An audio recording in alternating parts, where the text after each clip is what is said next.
Muito bem, pessoal, vamos conversar agora, fazer exercícios sobre as disposições gerais do título de crimes contra o patrimônio, artigos 181 a 183, e é muito importante fazer exercícios sobre esse tema, especialmente porque o examinador ele vai trazer para a gente diversas situações e nós conseguimos ver a aplicação prática dos artigos 181, 182 e 183 nas perguntas de concurso público. Não são difíceis as perguntas, basta a gente conhecer todas as hipóteses de imunidades absolutas, todas as hipóteses de imunidades relativas ou processuais e todas as hipóteses do artigo 183 que faz não serem aplicáveis os artigos 181 e o 182. Beleza?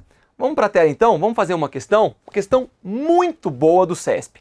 O item a seguir a respeito de crimes contra o patrimônio apresenta uma situação hipotética, seguida de uma assertiva a ser julgada à luz da doutrina e da jurisprudência pertinentes. Vamos lá então. Caio. Eu vou desenhar, galera, para ficar um pouco mais simples da gente entender, tá? Eu sei que vocês gostam dos meus desenhos, que eles são desenhos extremamente artísticos e que vocês ficam até emocionados, né? Com os palitinhos que eu faço. Caio, com 18 anos de idade. Legal, então eu já sei que o Caio é um maior imputável. Reside com seu pai. Então tem aqui o pai do Caio. Vou botar de outra cor, né? Eu tenho aqui o pai de Caio. Que tem quantos anos? 58 anos de idade. Eu tenho também o tio. Reside com seu pai de 58 anos de idade e com seu tio de 61 anos de idade. E aí você vai lendo a pergunta, vai lendo a questão e já vai direcionando, né, o seu entendimento, já vai relacionando com aquelas hipóteses do artigo 181 a 183. O tio tem 61 anos de idade. Sem dinheiro para sair com os amigos, Caio subtraiu dinheiro de seu pai e ainda o aparelho celular do tio. Então vem o Caio e praticou o quê? Furto, pessoal. Ele praticou furto contra o dinheiro do seu pai e praticou furto contra o aparelho celular do seu tio. Nessa situação, Caio será processado mediante ação penal pública por apenas um crime de furto. E aí, galera? E aí? Caio será processado mediante ação penal pública por apenas um crime de furto? Certo ou errado essa questão? Vamos analisar cada uma das hipóteses? Olha só. Vamos analisar primeiro o furto praticado contra o dinheiro do seu pai. O Caio, nessa situação, ele vai responder por esse furto? Não, né, pessoal? Artigo 181, inciso 2º. Ele praticou um furto, um crime patrimonial, em prejuízo do seu ascendente. Legal. Então o Caio, ele não pode responder pelo furto praticado contra o seu pai. Ele vai estar acobertado por uma escusa absolutória. Beleza. E com relação ao tio? Lembrando que ele mora com o tio, reside com seu pai e com seu tio. Eles moram juntos. Todos eles moram juntos. Em relação ao seu tio, a gente poderia falar inicialmente que ele somente vai responder por esse delito se houver a representação do seu tio. Artigo 182, inciso 3º. Não é isso? Em tese, ele responderia por esse furto, só que mediante uma ação penal pública condicionada à representação. Pessoal, qual que é o detalhe aqui? O tio tem quantos anos? O tio tem 61 anos. Se o tio tem 61 anos, eu não vou aplicar o artigo 182, inciso 3º. Eu vou aplicar o artigo 183, inciso 3º do Código Penal. Se o crime é praticado contra pessoa com idade igual ou superior a 60 anos, não se aplicam as disposições do artigo 181 e 182. Logo, o Caio não responde pelo furto praticado contra seu pai, mas ele responde sim pelo furto praticado contra seu tio mediante uma ação penal pública incondicionada. A questão está certa. E eu vou dizer até mais, vem comigo aqui na televisão, eu achei que a questão deu um pouco de mole, a questão vacilou, porque a questão deveria ter sido mais clara em ter dito: nessa situação, Caio será processado mediante ação penal pública incondicionada, porque eventualmente aquele que lembrasse do artigo 182, mas não lembrasse do artigo 183, poderia marcar como correta, porque diria: ué, a ação penal pública condicionada à representação nada mais é do que uma ação penal pública. Achei que a questão foi mal formulada neste final. Ela deveria ter sido expressa em dizer: Caio será processado mediante ação penal pública incondicionada por apenas um crime de furto. Mas a questão não deixa de estar correta, absolutamente correta aí, portanto, esta primeira questão. Tranquilo? Vamos lá então. Questão número 2. Em cada um do item seguinte, ficou estranho isso, né? É apresentada uma situação hipotética, seguida de uma assertiva a ser julgada. Carlos subtraiu 10 mil reais de seu pai enquanto este dormia. Nessa situação, Carlos não é isento de pena. E aí, galera, certo ou errado? Fácil essa questão, né? Essa daqui tá bem tranquila. Se um filho subtrai bens de seu pai, que é seu ascendente, ele está sim isento de pena. Acabou, ponto e acabou. Não fala que a idade do pai, então eu não devo levar em consideração que o pai é maior de 60, tem 60 anos ou mais, que o pai é idoso. Se a questão não fala, o pai não é idoso, ponto e acabou. Logo, o Carlos estará isento de pena. Questão errada, né? Carlos subtraiu 10 mil reais de seu pai enquanto este dormia. Nessa situação, Carlos não é isento de pena? Errado. Ele é isento de pena, sim. Questão bem tranquila essa daí. Questão número 3. Julgue o item subsequente acerca dos delitos previstos na parte especial do Código Penal. O furto praticado por um irmão em desfavor do outro deve ser considerado isento de pena, por expressa previsão legal. E aí, galera? Irmão contra irmão, crime patrimonial praticado por um irmão contra outro irmão, legítimo ou ilegítimo, vai gerar uma isenção de pena? É uma hipótese de escusa absolutória, de imunidade penal absoluta? Não! Questão errada. Por que não? Porque não vai estar isento de pena. Se um irmão furta irmão, nós vamos estar diante de uma imunidade relativa. O que vai mudar é que esse furto vai passar a ser um furto de ação penal pública condicionada à representação. O furto, que é um crime de ação penal pública incondicionada, nesta situação, o irmão deverá representar criminalmente contra o outro irmão. Tranquilo, né? Fácil também essa questão, bota aí na tela. Questão 3, bora para a questão número 4. Sobre as disposições gerais aplicáveis aos crimes contra o patrimônio previstas nos artigos 181 a 183 do Código Penal, assinale a alternativa correta. Letra A. Maria. Apesar de divorciada de José, com este mantém amizade e constantemente se encontram para jantar. Em um desses encontros, Maria furtou o relógio, que amiga, né? Maria furtou o relógio e as abotoaduras de ouro pertencentes a José. Nesse caso, por ter sido casada com José, Maria estará isenta de pena nos termos do artigo 181, inciso 1º do Código Penal. Galera, tranquila essa questão também. Nós estamos falando de um casamento pós-divórcio. Para que houvesse essa imunidade absoluta, essa escusa absolutória, era necessário que eles estivessem casados na constância da sociedade conjugal. Nós estamos falando de pessoas que já foram casadas e encontram-se divorciadas. Não há dúvida, portanto, que ela vai responder normalmente pelo furto praticado. Ok? Não há que se falar aqui nem em imunidade relativa, porque eles já estavam divorciados. Lembra da linha do tempo que eu desenhei para vocês. Ok? Logo, letra A, errada. Letra B. Se o crime for cometido em prejuízo de irmão, legítimo ou ilegítimo, a ação penal será pública e incondicionada. Errado. Acabamos de fazer isso na questão passada. Será pública condicionada à representação. Artigo 182, inciso 2º. Letra C. Manuel, para sustentar o vício em jogos, furtou 70 mil reais de seu pai, referente a todo o dinheiro economizado durante a vida do genitor. Um senhor, de 65 anos de idade à época do fato. Por ter praticado crimes sem violência contra seu genitor, Manuel ficará isento de pena. Errado, galera. Isso daqui estaria certo se o pai dele não tivesse 60 anos ou mais. Como o pai dele tem 65 anos de idade, o que diz o artigo 183? Não se aplicam os dispostos nos artigos 181 e 182 quando a vítima tiver idade igual ou superior a 60 anos. Logo, não se trata de imunidade penal absoluta, não se trata de escusa absolutória, mas sim ele deverá responder normalmente pelo crime de furto, ok? Letra D. As causas de isenção de pena previstas nos artigos 181 e 182 também se estendem ao estranho que participa do crime.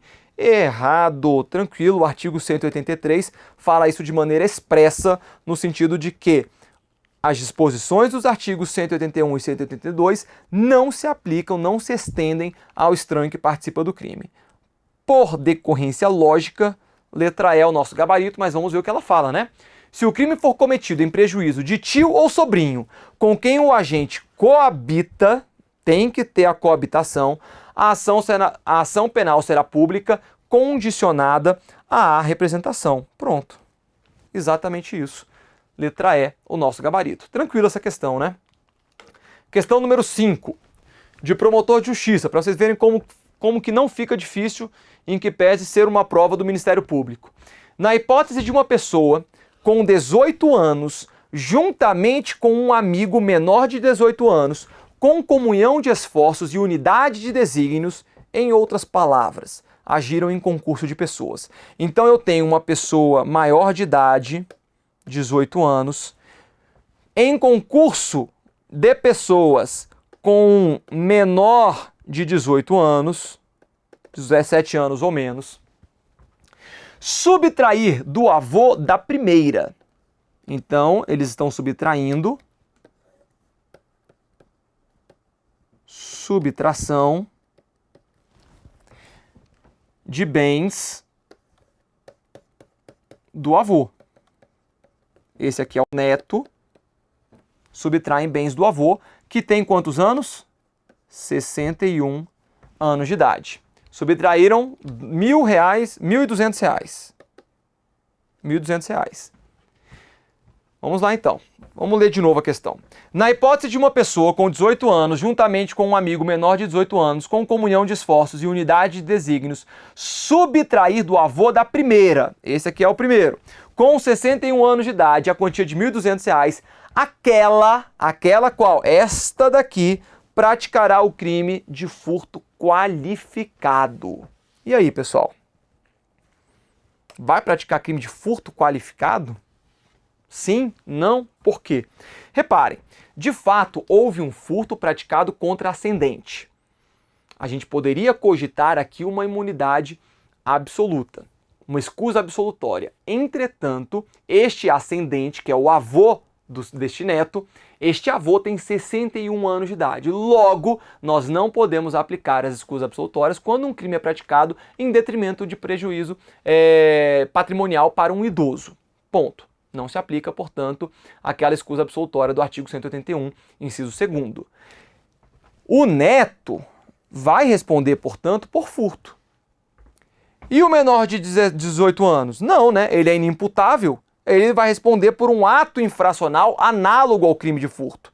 Quem vai responder por furto é o neto. Mas será que ele vai responder por um furto qualificado? Vai! Furto qualificado mediante concurso de pessoas. Artigo 155, parágrafo 4º, inciso 4º do Código Penal. Aí você fala, poxa, professor, mas o comparsa dele era menor de idade. O menor de idade pode ser contabilizado para que haja a qualificadora do furto de concurso de pessoas? Pode, falamos sobre isso quando estudamos o crime de furto qualificado. Então, em que pese o comparsa ser menor de idade, ele é uma pessoa. E houve sim concurso de pessoas, unidade de desígnios, para a prática desse crime de furto. Logo, neste caso aqui, o neto é quem se deu mal, porque o neto é maior de idade e ele vai responder por furto qualificado em razão do concurso de pessoas. Fechou? Logo, questão 5 está correta. Bora para a questão 6. Nos termos preconizados pelo Código Penal em relação às escusas absolutórias, estará isento de pena Letra A, Pedro, coautor de um crime de furto qualificado juntamente com seu amigo Ítalo, praticado contra o genitor deste último. É simples aqui. Se eu tenho o Ítalo, que pratica crime de furto qualificado contra o seu genitor, o Ítalo, ele está acobertado por uma escusa absolutória.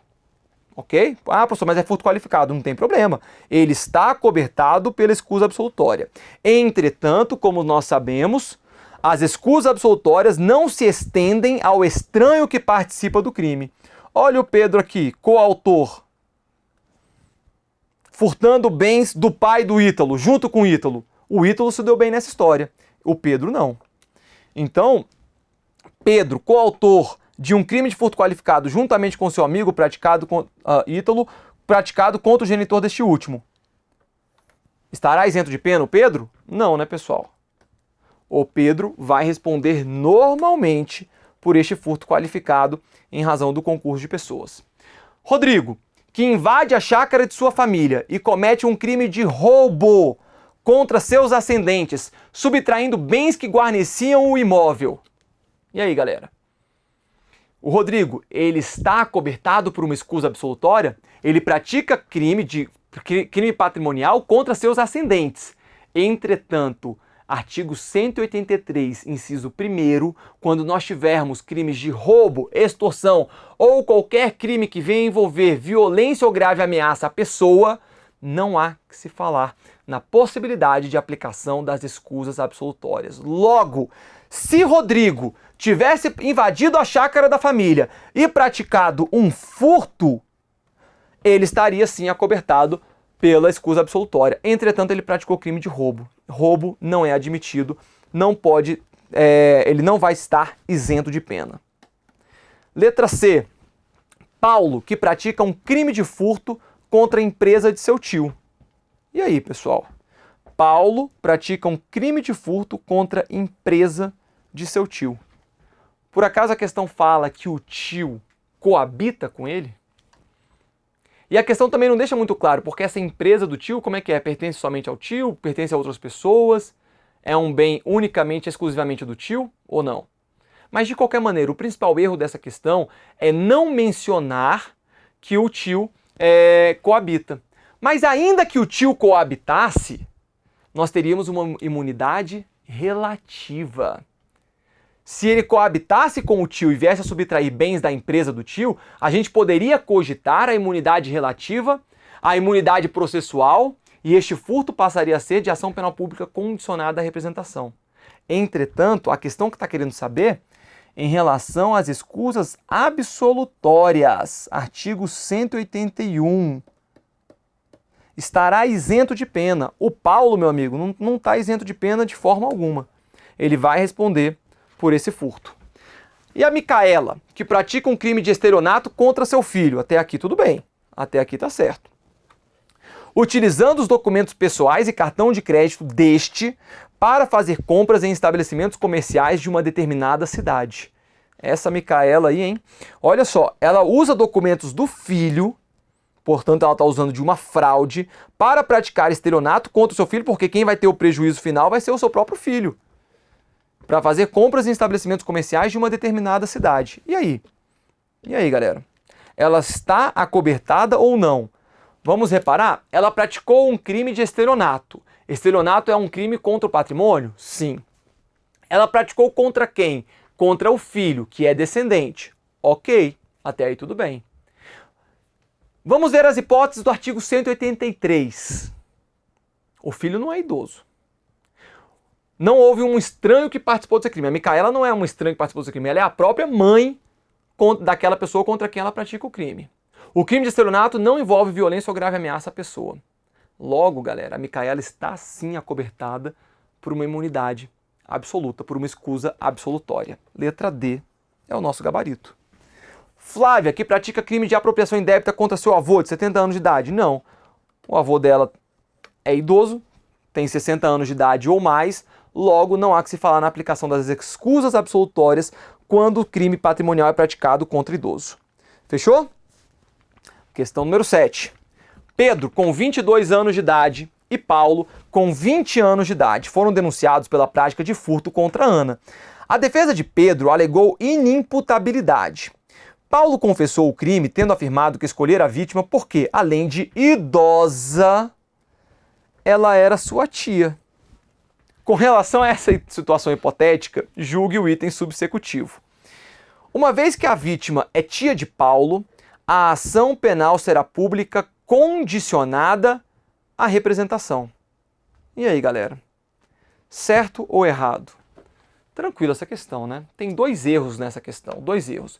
Primeiro que a questão não fala que a tia coabitava com ele, com o autor. Se a tia coabitasse com o autor, aí sim a gente poderia cogitar uma eventual responsabilização aqui pelo crime de furto, mediante ação penal pública condicionada à representação. Só que além disso, a tia é idosa. A tia tem... quantos anos? Ah não, só fala que ela é idosa, né? Se é idosa, tem 60 anos de idade ou mais. Logo, se ela é idosa, não há que se aplicar as imunidades relativas do artigo 182. Nós vamos levar em consideração o inciso 3º do artigo 183. Questão errada. Paulo vai responder normalmente por esse crime, mediante ação penal pública incondicionada. Questão número 8. Considere que Marcos, essa é a última, considere que Marcos, penalmente imputável, subtraia de seu genitor de 68 anos de idade um relógio de alto valor. Nessa situação, o autor não pode beneficiar-se da escusa penal absolutória em razão da idade da vítima. E aí, galera? Marcos, penalmente imputável, subtraiu do seu pai, do seu genitor, de 68 anos de idade, um relógio de alto valor. Nessa situação, o autor não pode beneficiar-se da escusa penal absolutória em razão da idade da vítima. Acabou. De novo aí, artigo 183, inciso 3º. Questão correta. Vem comigo. Pessoal, essas hipóteses, essas questões relacionadas às imunidades penais absolutas, relativas, processuais, as escusas absolutórias, bem como as exceções do artigo 183, são questões tranquilas. São questões, como a gente viu aqui nesse bloco, praticamente dadas, mas são dadas para aqueles que conhecem bem os artigos 181 a 183. São questões muito cobradas, pessoal. Então, sem dúvida alguma, vale a pena você conhecer bem. Coloca post-it aí no quarto, coloca no banheiro, coloca em tudo quanto é canto os artigos 181 a 183 para que você não esqueça as hipóteses de escusas absolutórias, as hipóteses de escusas de imunidades relativas ou processuais e as exceções trazidas pelo artigo 183. Fechou? Galera, com isso a gente finaliza o estudo de crimes contra o patrimônio. Bons estudos, preparação, dedicação, que vocês vão chegar lá. Até a próxima.